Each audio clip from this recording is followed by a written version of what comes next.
Vous êtes à l'écoute d'un nouvel enseignement du pasteur Corinne du Centre Apostolique EZ37M. Nous allons continuer notre cheminement dans le prophétique et aujourd'hui, nous allons parler de notre bouche.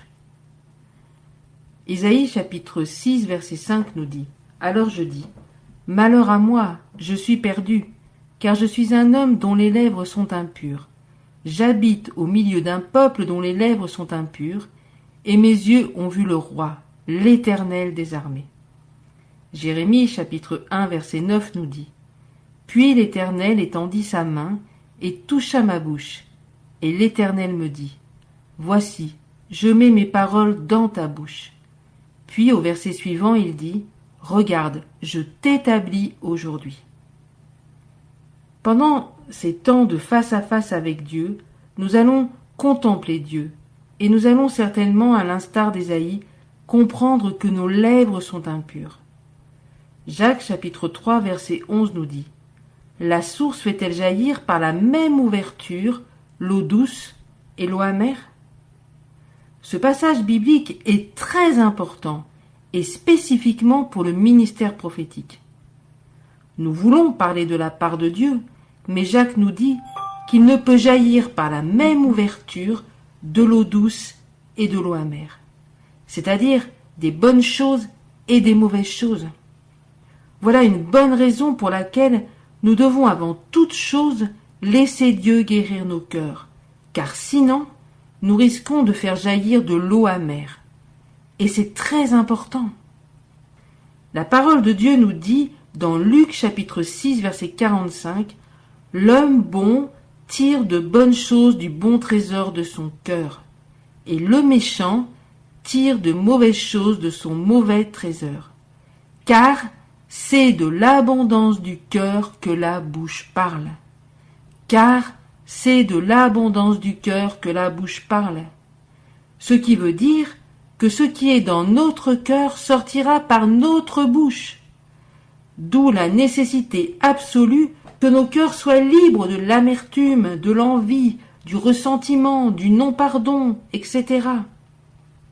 Et comme dans Jérémie chapitre 1 verset 9, il est nécessaire que Dieu touche notre bouche. Et en fait, lorsque nous déclarons la parole de Dieu, celle-ci touche notre bouche et fait ainsi une œuvre de purification. D'où la nécessité non seulement de méditer la parole de Dieu, mais également de la déclarer. Et d'ailleurs, c'est ce que nous faisons lors des Coffee Time. Proverbe chapitre 18, verset 21 nous dit « La mort et la vie sont au pouvoir de la langue. » Et la bouche d'un prophète de l'Éternel doit être un instrument de vie et non de mort. Nous sommes appelés à proclamer la vie. Alors, si vous le voulez bien, nous allons aller maintenant dans Nombre, chapitres 22 à 25.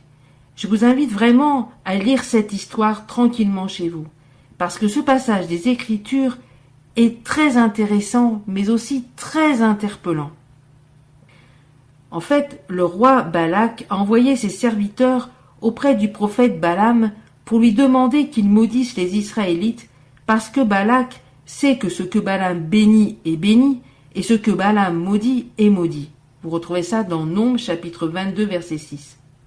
Et c'est exactement ce dont nous parlions tout à l'heure. La vie et la mort sont au pouvoir de la langue, et notamment de la langue du prophète. Balaam ensuite consulte l'Éternel, et l'Éternel dit à Balaam, « Tu ne les accompagneras pas. Tu ne maudiras pas ce peuple, car il est béni. » Nombre 22, 12. Balaam a donc refusé de maudire les Israélites, et malgré l'insistance de Balak, Balaam n'a pas dérogé et n'a pas maudit dans un premier temps. Au contraire, il a béni les Israélites. Tout du moins, dans un premier temps, car il s'est avéré qu'après le départ de Balaam, Balak savait comment détourner Israël de Dieu, et qu'ainsi les Israélites soient sous l'effet de la malédiction. Cette stratégie qui a été faite pour que la malédiction soit sur Israël a été donnée par le prophète Balaam lui-même. Mais alors comment ça se fait, comment je sais ça? Eh bien, allons, si vous le voulez bien, dans Apocalypse 2, verset 14. Voici ce qu'il nous est dit. Mais j'ai quelque chose contre toi. C'est que tu as là des gens attachés à la doctrine de Balaam, qui enseignaient à Balak à mettre une pierre d'achoppement devant les fils d'Israël pour qu'ils mangeassent des viandes sacrifiées aux idoles et qu'ils se livrassent à l'impudicité. Donc, on voit là un prophète qui, d'un côté, va dire ce que le Seigneur veut qu'il dise et va bénir, et d'un autre côté, il va prononcer des paroles qui vont permettre à Balak d'utiliser une stratégie diabolique pour amener la malédiction sur les Israélites. Voilà un prophète dont deux sources sortent de sa bouche, une eau douce et une eau amère, une eau amenant la vie et une eau amenant la mort. Et le Seigneur met donc une grande importance sur la purification de la bouche de ses prophètes. Je le répète, nous sommes appelés à amener la vie autour de nous et non la mort, et c'est très, très important. Nombre, chapitre 31, verset 8 nous dit « Moïse envoie l'armée de Dieu, il tue des rois, mais il est indiqué que Balaam est tué par l'épée. Balaam ne faisait pas partie de l'armée de Dieu. » Et Ecclésiaste, chapitre 7, verset 8 nous dit « Vaut mieux la fin d'une chose que son commencement. » Cela veut dire qu'on peut bien commencer notre ministère prophétique, mais on peut mal finir tel que Balaam. Et cela peut arriver à chacune d'entre nous. Alors, est-ce que cela veut dire qu'un prophète proclame toujours des paroles doucereuses? Non. Mais c'est une parole, même si une parole reprend, elle sera toujours suivie de la solution de Dieu. Et elle servira à construire et non à démolir. Voilà ce que je voulais vous partager aujourd'hui.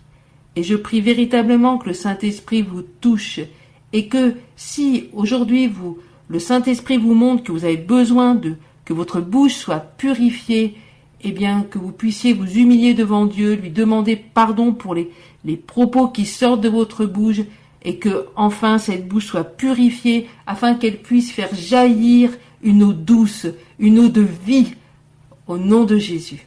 L'armée de Dieu est en marche et vous en faites partie.